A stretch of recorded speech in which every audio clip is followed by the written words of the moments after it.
Here with me today to talk about trauma-informed education are Jill Reedy. Hi, Tom. Hey, great to see you, Jill. We also have Josh Stamper.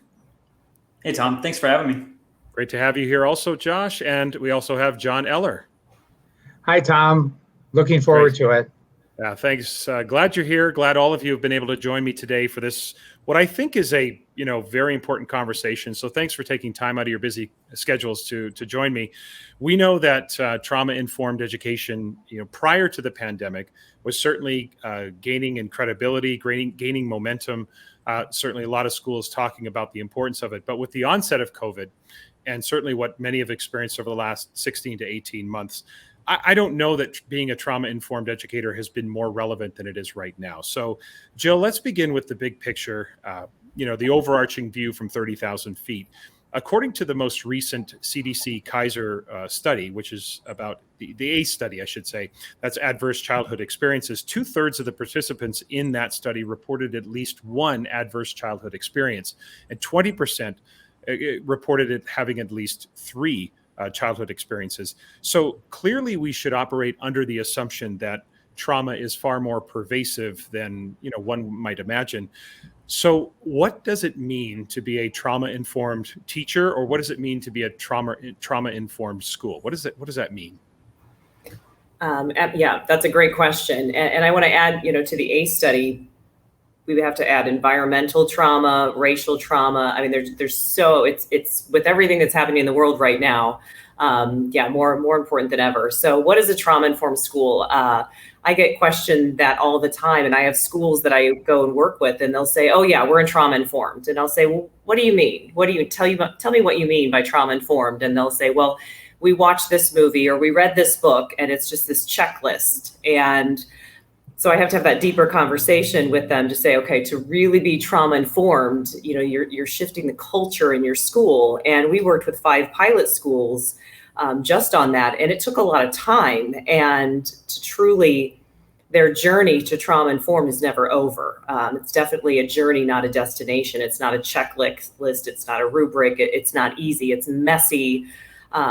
Organic work within the school. And what we discovered with the 5 schools that we worked with and with the staff, that there really were 7 prevailing things or themes that came out from our work with the schools. Number 1 was just that shared understanding of learning, that everybody has to have a common understanding of trauma. We all have a different definition of trauma. And so defining that, and then making sure we understand the research and the best practices that are out there, understand what toxic stress does to brain development, to understand executive function and how kids learn. And we have so many kids and adults with trauma that are working from the bottom up of the brain rather than the top down. And so there's executive function issues. So our school spent almost a year, honestly, just making sure that we understand and have that shared understanding of learning and behavior and the impact of trauma. And then we really worked on talking about how do we build a safe environment for our kids, those predictable routines, the structure, the compassion, responding to behavior rather than reacting. All of those things and social interactions being a priority, the SEL work embedded throughout the day of the school. We made sure that cooks and custodians and bus drivers, everybody was involved in that and had the training. So to be trauma-informed, that's a big question because so many schools say that we are.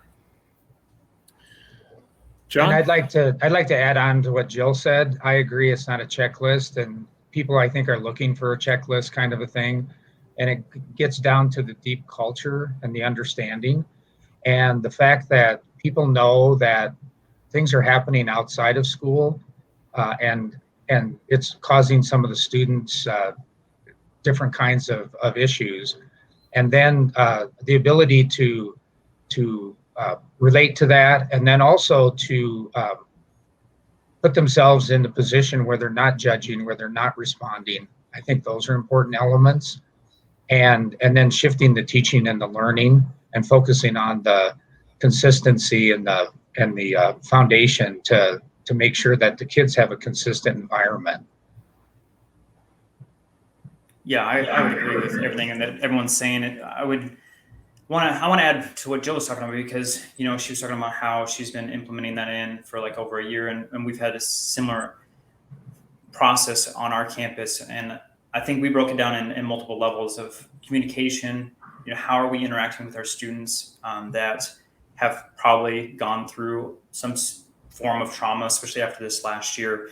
You had talked about ACEs, and the studies have shown that it's almost 70% of all students have gone through at least one form of trauma. So the idea that it's a minority issue, it's not. It's now the majority. And so we've been really teaching our staff like how to communicate with someone that has trauma, because we got to assume that everyone has that somewhere within their life. The other thing is the environment. Like how are we providing safe places for them so we're not triggering our students? And then the other thing is, like, when they're making poor decisions, how are we reacting to that? And that kind of coincides with some other practices like restorative practices. But as far as our school, I think we're really focusing on communication, the environment, and then how are we teaching the behavior that we want. So, John, as we know that, most trauma is invisible. So how do we as educators, come to learn of and come to understand the specifics of each student's specific trauma? We know that those who've experienced trauma are not a monolith. We know there's a wide variety of experiences that those students have had, and trying to understand the depths of that, and trying to tease that out for our benefit with finesse and respect, so that we can be of support to those students. How do we do that? How do we come to know what trauma students have experienced? At the foundation of this lies the trusting relationship that you have to build with the student. And I have kind of a unique position because I actually experienced ACEs when I was growing up. And I just remember wanting to keep it hidden and not tell anybody. But those teachers who developed a good relationship with me, where I felt like I could share, then I felt compelled to let them know what was happening. And so I think as teachers and leaders, we need to develop that relationship. And the relationship can't have like the intent that I'm going to try to get something out of you, but building a relationship just for relationship's sake. And then once you get that trusting relationship, then I think students are going to be more apt to give you little bits and pieces of what's happening in their lives. Now, a really important factor here is we also have to watch our reaction, because if a student starts to tell us something and then we look appalled or we look shocked, it's going to drive them back into their wanting to keep it quiet. So I think you've got to be able to, in addition to the relationship, moderate your reactions to this. And I think that's going to let the students know that it's okay, that it's not shocking or appalling. Josh, in your schools, or your school, I should say, how do you, with, again, as I said, with finesse and respect, how do we come to understand or come to know, maybe proactively? Certainly, when students respond to certain situations, we may find out after the fact that there has been trauma in the past or there's current trauma right now. But are there ways for us to proactively come to know the kinds of traumas that students have experienced? Yeah, that's a tricky thing, because I agree with John. It's obviously building trusting relationships, healthy relationships, and I think it needs to happen organically. We can't force something. Like, if we might see some tells, right, that there might be something going on, but we can't pull it out of that student. We need to make sure that it's a safe space, that they believe that they can share that. And so a lot of our teachers don't feel like they have the tools, like John was saying, to handle that. When something is unloaded on you, it might be something really large that's occurring within maybe the student's home, or maybe it was an experience that they went through. But we always talk about the main thing is to be present, to listen, to make sure that you're allowing the student to know that you're there to help them. And then, of course, if you have that trusting relationship, you can get the resources needed for that student. So don't feel like you have to be the hero, that you have to save the day. The main thing is to be present, to feed into that relationship, and make sure that they're, of course, feeling safe in that situation. Yeah. Jill? And I want to add to that, yeah, absolutely. What the two of you said, to understand that there are triggers, that I may look at something and respond differently than someone else with the trauma. And so we often talk to the teachers about, this is just best practice. So if we are doing this and from a trauma-informed lens, then all of those kids that have so many issues that we're not always going to know about, we're responding in a trauma-sensitive way. Is there a difference, Josh, between current trauma and past trauma in that, the approach to supporting students, does it change, or are there different ideas or strategies or support structures that are necessary? Or do you think about the way we would respond as educators if you find out that a student has experienced trauma or is currently experiencing trauma? Is there a difference between how we might approach those two situations? Well, it's hard to tell. This is my thought process, and maybe John and Jill will tell me I'm crazy. But as far as our experiences, right? If a student comes to us with a 2-parent household, they're getting all their basic needs met. Then when they experience, let's say they experience trauma on the campus, hopefully that doesn't occur, but let's pretend it does. That student might have the brain development and the nurturing and the will to kind of work through that right on their own. It will affect them, of course, and there will be a negative effect. But for a student that maybe doesn't have those basic needs, maybe they've gone through a lot of neglect, toxic stress, like the brain development is probably different. And so it becomes a survival piece. And so, they may do the fight, the flight, or the freeze, excuse me. And so, that reaction then is going to be far greater, and we could tell that there was a past trauma. So my thinking is that based on what they've experienced in the past is going to probably determine how they deal with a adverse situation.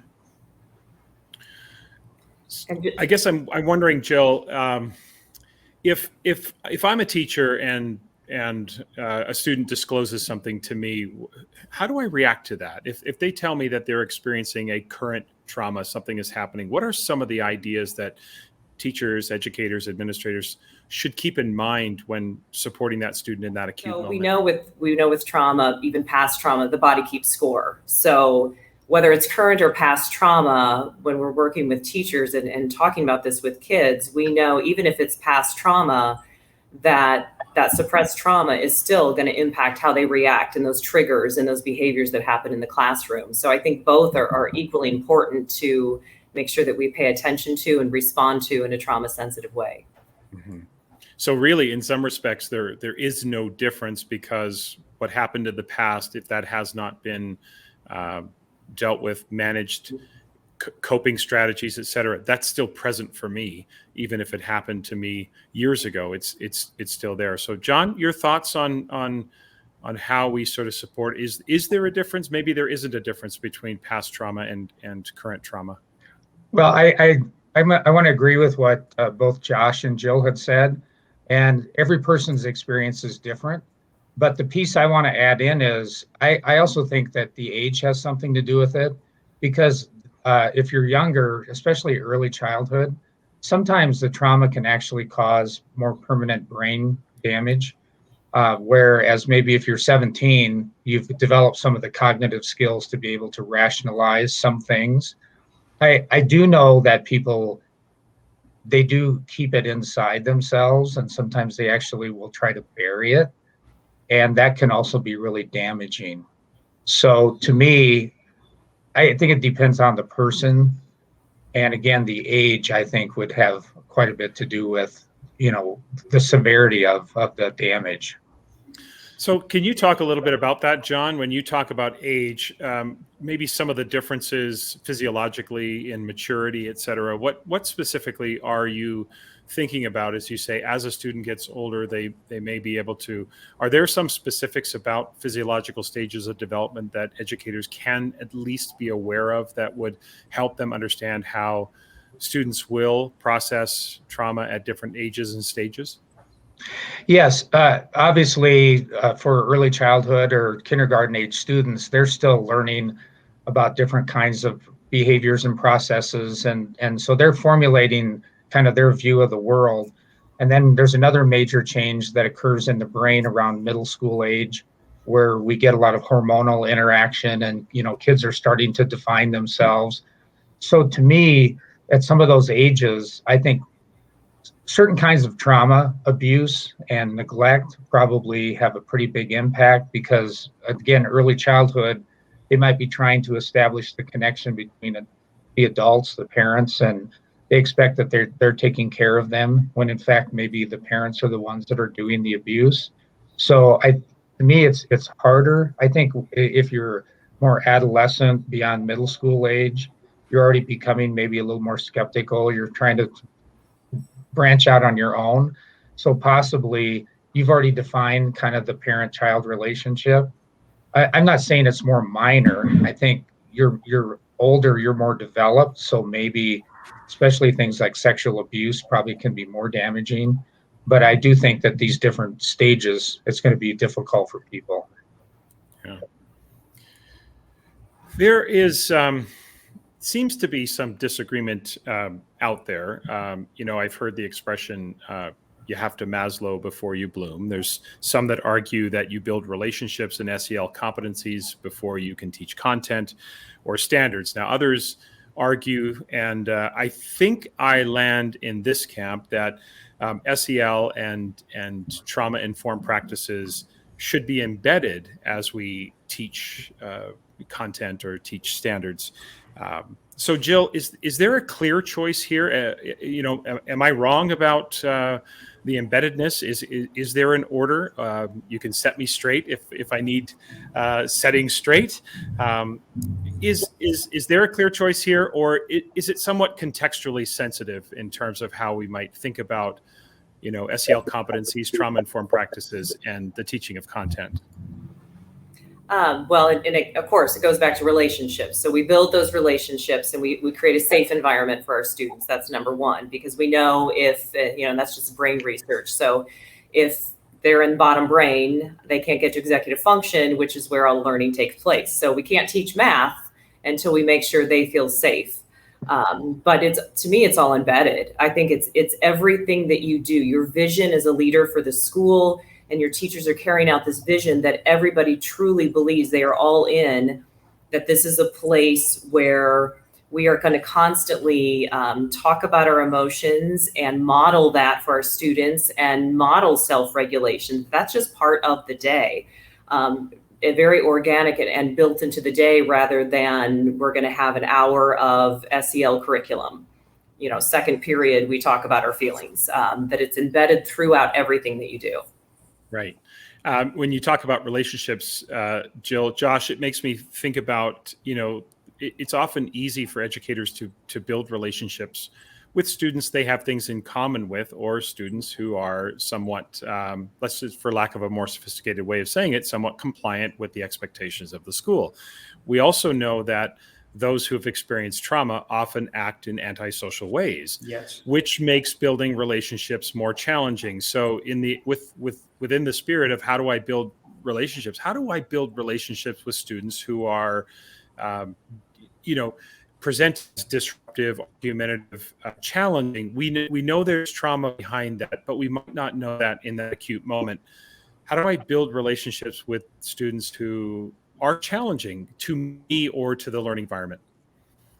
I'm so glad you asked this question, Tom. This is like what I do every single day. Is those kids that you naturally connect with? It's obviously you've got something in common with them. It's easy. It doesn't take much effort or work. And so what we're charging our staff to do is like find students that maybe you don't gel with naturally. And so we do what's called a 210, which is spend 2 minutes a day with a student for 10 days straight to try and build that relationship. And of course, I work in a middle school, so middle school kids don't want to talk for 2 minutes. So we say that's the goal, that's not the expectation. And so, that's just one strategy. We do a lot of relationship circles where, we ask a question so that every student has an opportunity to speak and everyone gets to listen. So that way they can make connections with other students. And it's a low level question, so it doesn't take a lot of energy. It's safe for them to answer. There's not a lot of judgment. So we teach our staff on that. But the main thing is like knowing the needs of your kids. And I want to feed off of what Jill was talking about, because so often, and maybe this is what you were talking about too, Tom, is the compliance piece. Like we get so focused on the compliance and not understand the needs of our students. So for instance, like if your dress code is no hoodies, but a kid feels safe in a hoodie and they're going to learn with that on, then let the kid just have a hoodie on. Like we're just glad that they're here in our classroom and that they're doing the work and they're trying and they're getting to learn. If a kid wants to sit underneath a desk because they feel safe in that experience, then just allow the kid to sit there in that space instead of saying, no, you have to sit in a desk. No, you have to put your hood down. And we get so caught up in these compliance pieces that pretty soon it's not about the standards. It's not about the content. It's all about doing when I say it, which doesn't make any sense. It's not what's best for the kid. It's not what the kid needs to be successful in that environment. So I just ask that everyone not only build relationships, but know your kids, and then put some of the rules away and just allow them to be in a safe space.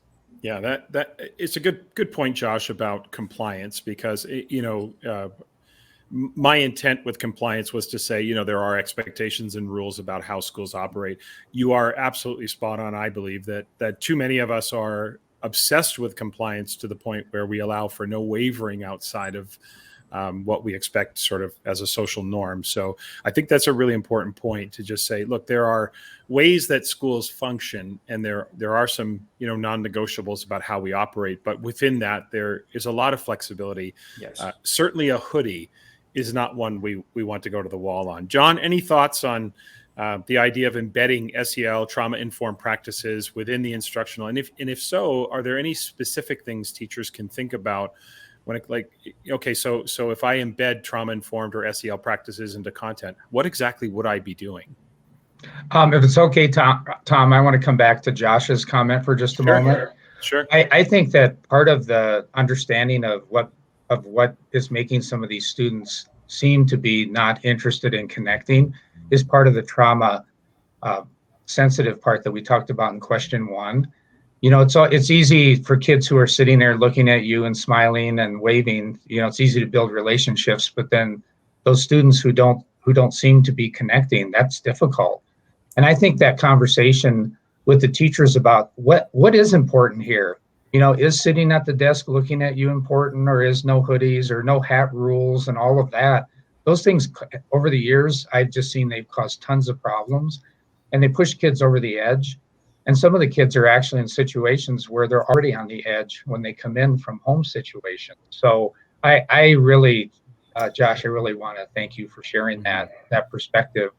As far as embeddedness goes, I agree. I think that it's good to connect social emotional concepts to academic concepts, but I think that you also have to point out that you're doing something that is part of social emotional.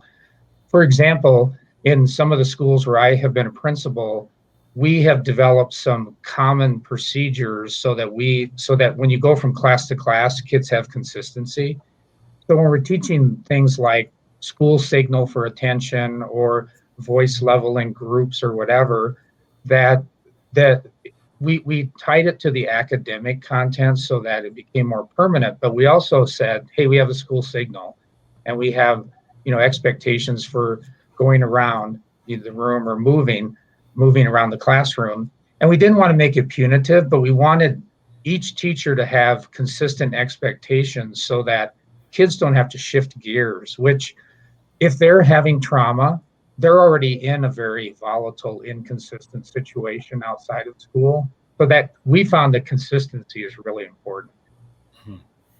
I think that's a good point about that consistency and not making it punitive, for sure. Jill? I just wanted to add to what John was saying. I agree 100%, because what I think the misconception with trauma informed is that we're coddling kids. I get that from a lot of secondary teachers, or even we've talked to small business owners and saying, trying to get the community to buy in what we're doing. And what I try to say, it's high structure and high support, and those two things together. So we still, kids from trauma need predictability.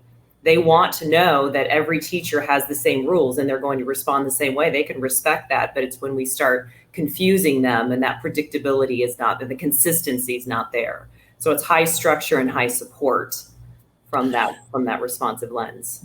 Yeah, another really important point is just that misconception that, and to me, it's such old school mindset around the fact that anytime we're talking about social emotional learning or trauma informed practices, that we're somehow being soft, or that we're coddling, and that this romanticizing of the big bad world and how you've got to suck it up and grind through.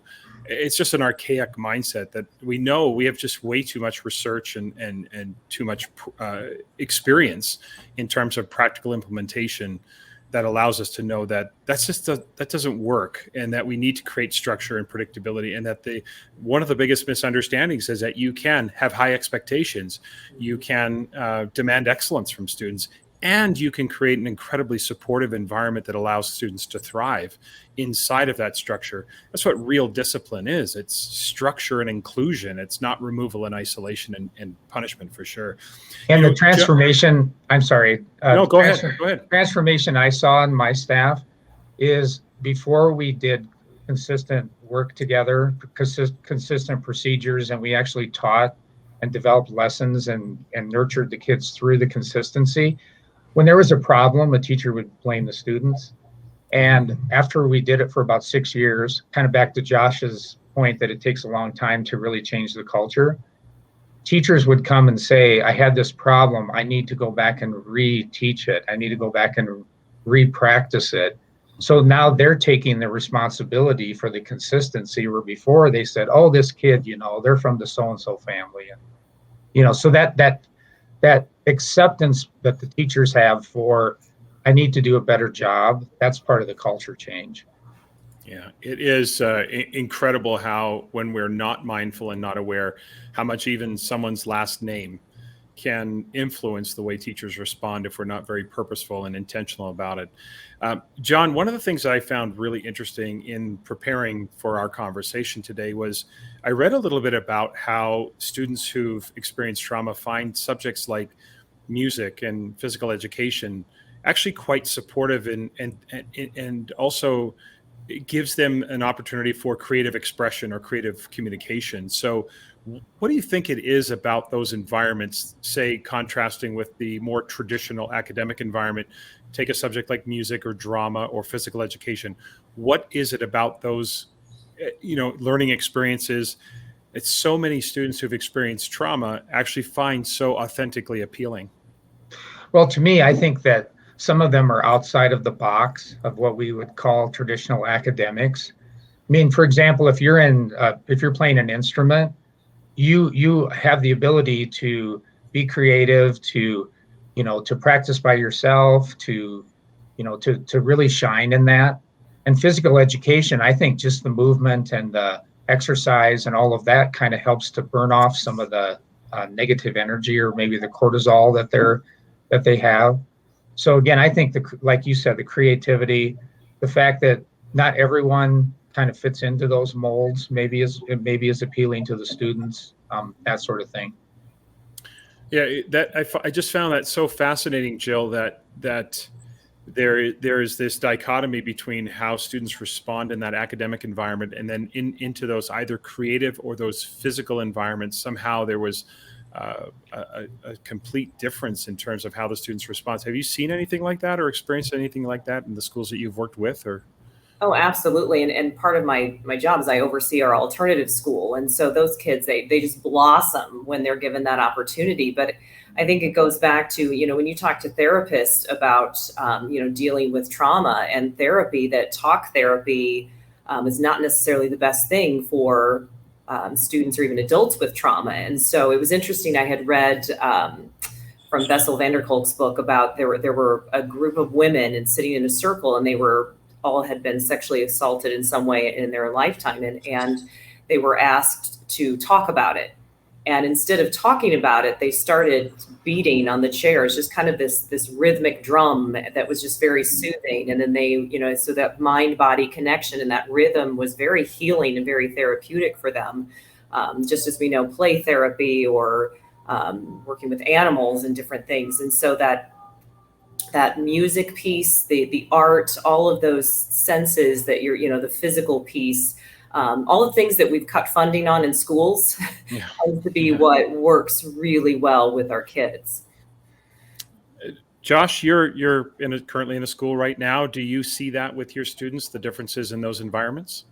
Oh, most definitely. I would say I saw it in my own life, going through trauma at an early age and then hating school. I only went to school for two reasons. It was art and athletics. And, as an adult now, looking back, I think it really came down to the idea of control. I didn't have control of my environment at home.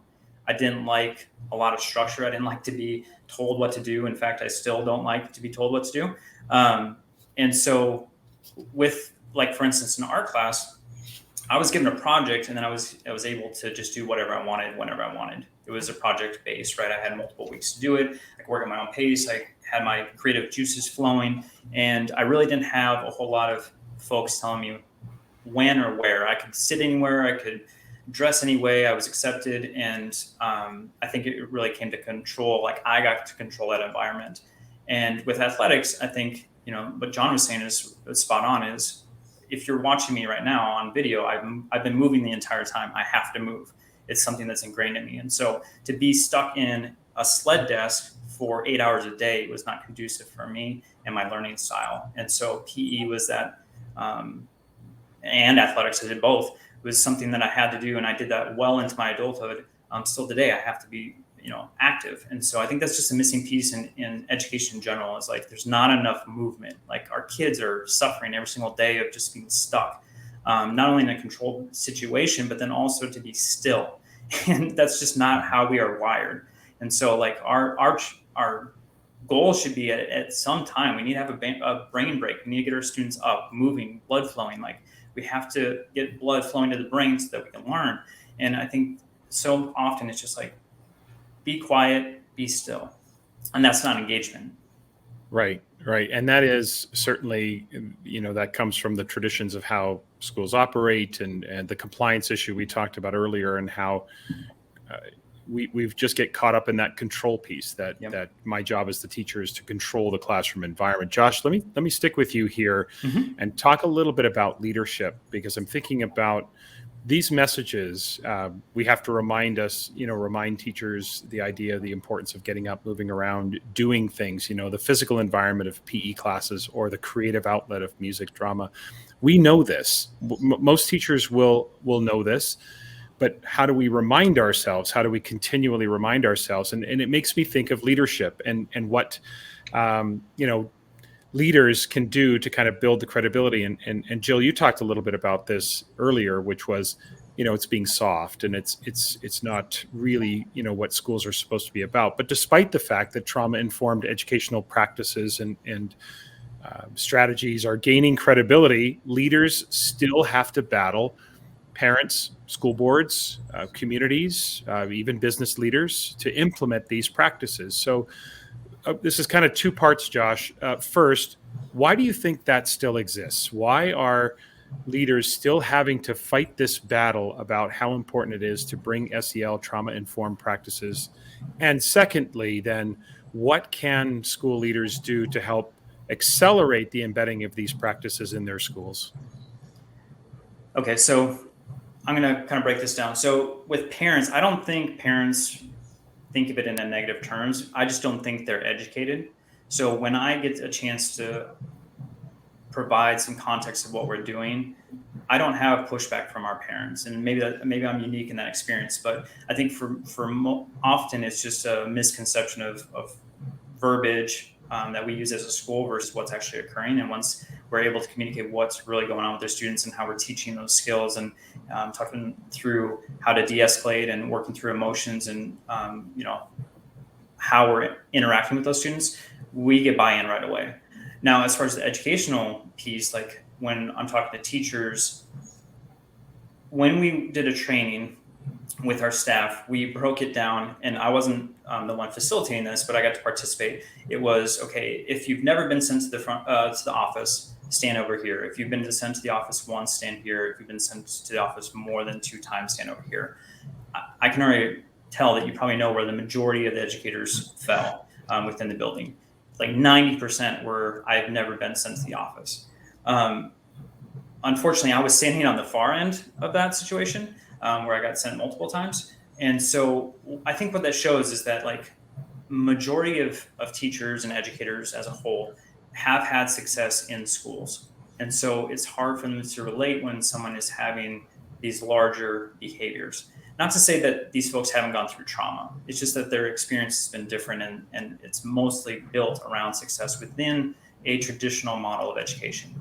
So for me, instead of doing a top-down saying, hey, we have to do trauma-informed practices, we have to do restorative practices, we have to do social emotional learning, what I want to do is I wanted to do something that was organic. And so what I did was I built a relationship action team, is what we called it. Unfortunately, the acronym turned out to be RATS, but it still works, right? So it was a small group that wanted to learn about it. I wanted to learn more about it. And so we started to work through the practices. It worked, and we saw it in the data. And then these folks were then able to share it with their peers. The peers also got to see that, hey, this is being successful in your classroom. What are you doing? And then as the year was going on, more and more people wanted to be a part of this group. And then within the third year, it was campus wide. Now, I don't know if that's going to be successful on every single campus, but that's how we found success. Was it wasn't something that I just told everyone to do. It was almost like a pilot. We worked through, what is, treatment agreements, what is the relationship circles, all these different things that we wanted to implement, that we learned about. And then over time, then people wanted to learn more. We were able to educate, and it was something that it was a campus initiative. And thank goodness now it's a district initiative, not from our campus, but just because, educators as a whole are starting to see that the research is telling us that this needs to happen everywhere. Thoughts, John, on leaders? What leaders can do to accelerate this work in schools? Well, as a leader, I think we need to be modeling this kind of work with our teachers. I know in operating staff meetings, if everyone's just sitting there and listening and there's no input, there's no movement, then teachers, that's what they go back, they don't see you modeling it. I think that, back to Josh's comment for a moment, as you interact with some of the students who maybe are not, correct in what teachers want, they get sent to the office. I think they're looking for you to have some sort of execution. But if you're able to work with the student and help the student get better, and then work with that teacher, I think that's really good. So the modeling aspect, I think, needs to be in place. And then leaders also, we need to take a stand, and we probably need to address some of those people who maybe aren't on board and who aren't doing this. And, part of your walkthrough visits or part of your performance evaluation can be, actually, I'm going to be looking for you this year to be doing some of these strategies in your classroom, and give them feedback. So I think there's a lot of things we can do, but I think it starts with the modeling. If I can't do it, I can't really expect my teachers to do it. And then I want to talk about the pervasive problem about why we're sometimes getting pushback. We as a society have not really come to grips with mental health. And there's a lot of denial about mental health. Hey, you're supposed to suck it up, too bad, get going. The second thing I found is that the parents who seem to have the most influence are the ones who actually know how to run the system. And so basically they figured things out. They don't want you to take away from their children who might be going to higher learning institutions. They think it's a zero-sum game. If you spend more time with helping these other kids, and my kid's not going to get enough help, too bad. And at least in my schools, the parents who really had trauma are the ones who were really not very influential. So they didn't really know how to approach it, which I think keeps it going. I think that point about mental health, John, is so critical. The recent evidence of the athletes withdrawing from events because of mental health issues, and watching society's response to the athletes, has been very telling in terms of how far our society has to go still, in terms of acceptance of those who proclaim to be trying to cope with mental health issues. Jill, I'm wondering about your role as a regional assistant superintendent in that leadership role and supporting this work. maybe some examples of how you've been able to have those conversations, or some ways in which you've been able to support the work. And I'm not suggesting that leaders need to be authoritative or dictatorial about, thou shalt do these practices, but there has to be some nudging from leadership to say, hey, this is important. So how do leaders do that? How do they nudge? So in our area, it was really important to stop looking at schools in isolation. And I think with our trauma-informed pilot that we started 5 years ago, the success, I think the innovation of what we did was that we went outside of the schools, and we had a community organization on board. We had the teachers union on board. But a really key player, a partnership, was with the Southern Illinois University School of Medicine. So we had pediatricians who were also concerned about childhood trauma and toxic stress and the health outcomes that were working with us. And so with this support group that we had for our 5 pilot schools, it helped the school leadership team, because we had all of this support for them, so that we could then go into the schools and talk to the parents and talk to all of the staff in the school, but also go out and talk to the community. So our community group that was part of our partnership, they were talking to the small businesses saying, look, what are your workers like right now? Are they having issues? Are they having mental health issues? And most of them were saying, well, yeah.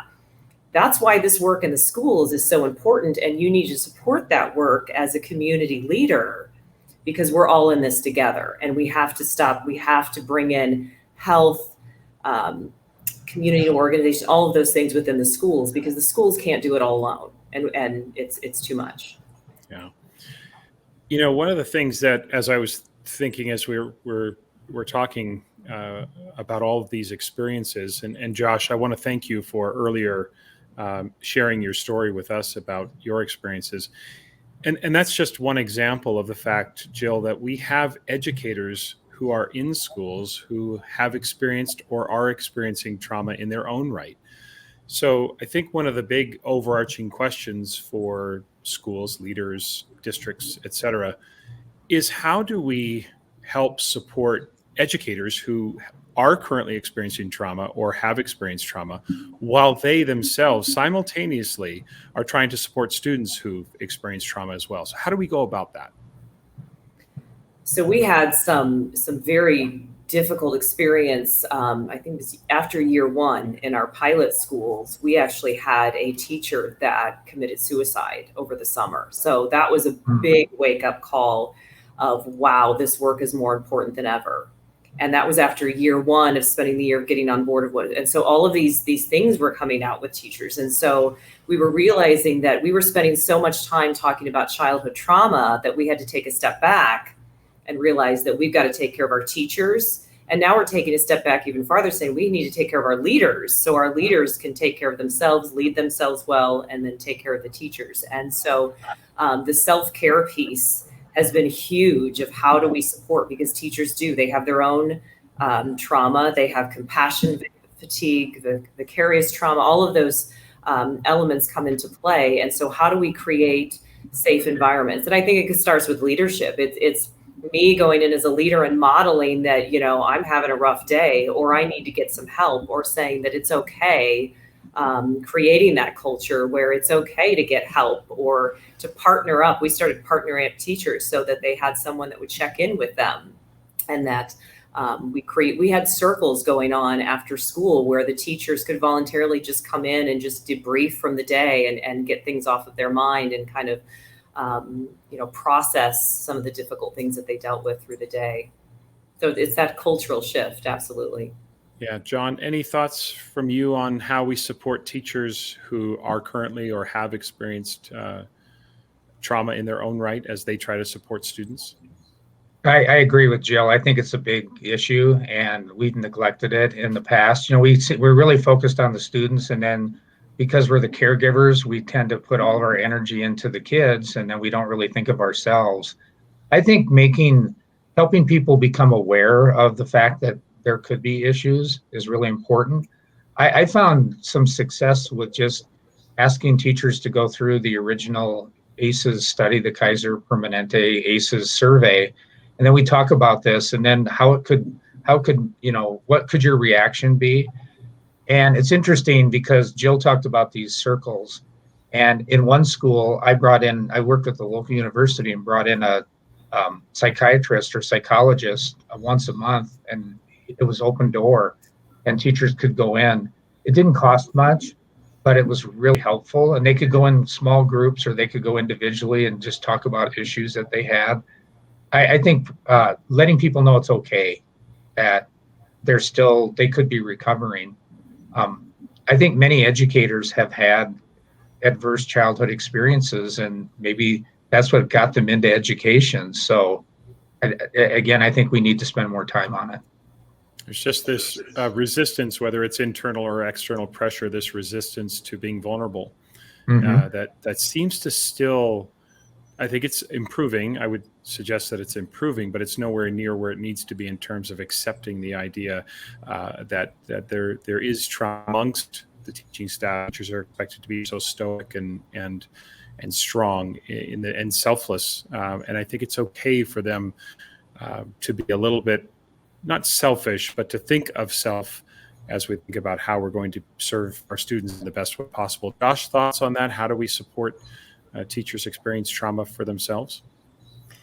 Yeah, just allowing self-care. I mean, self-care is not selfish, right? I mean, I think after this last year with the pandemic and having to do online learning, and teachers were working unknown hours, through the night, and not allowing to take a break, and really just be machines going every single day. And I know there's a lot of pressure to not take time off, not to have substitutes, not to take mental, health days. And for a leader, we need to do the same strategies as what we're doing with our students. I think someone said it might have been Jill about modeling, right? We need to, as a leader, we need to model the same things that we're doing with our kids. So, we're great about talking about mental health, but we're not great about allowing it. So instead of, doing a PD session on how to have great mental health, how about we just allow the teachers to go and practice that? That's a really interesting point, Josh, that you bring up, the idea that we're really good at talking about it. I think we've come to accept mental health issues in the abstract, the idea of mental health, and then simultaneously we roll our eyes because the teacher's called in sick again or taken a day off, and so there's this contradiction in what we say, in the abstract about mental health issues, and then what we do in response as leaders in those situations is sometimes different. And I think it's important that we catch ourselves not responding in those ways where there's a bit of cynicism behind the idea that someone's just claiming mental health issues and we're looking at it as they're trying to work the system. I think we have to put that to rest and allow people to self-regulate, if you will, in terms of what their needs are. Let's finish with some advice for teachers and schools and leaders, or both. I'm going to come to all of you on this, but I'm going to start with John. John, when we think about teachers or schools, who want to get started, they've listened to the podcast, they've read the book, they understand that this is the work we need to do. So now they want to get started. So what advice do you have for teachers and or for school staffs for them to get started? How do we get started with trauma-informed practices? Well, there's a variety of ways, so I'm trying to think of what might be the best. I think that having a small support group might be a good way to get going. Working with, if you're a teacher, maybe working with let's say you have a PLC group or a grade level group or a group of colleagues, and bring the idea to them and start talking about how you can kind of build some inertia within your school faculty. Another process might be to share with your principal or administrator kind of what you've learned and help build their awareness. I've just found that sometimes when you start with a smaller group and you build the inertia, you can be pretty successful. I do think that we do need to raise the awareness of everyone. And, as you said at the beginning, Tom, this is an issue that was around before COVID, but I think COVID really brought it to the forefront. So I think now the time is pretty good for people to actually become more aware. Josh, advice for teachers, schools, want to start to be very mindful of trauma-informed practices?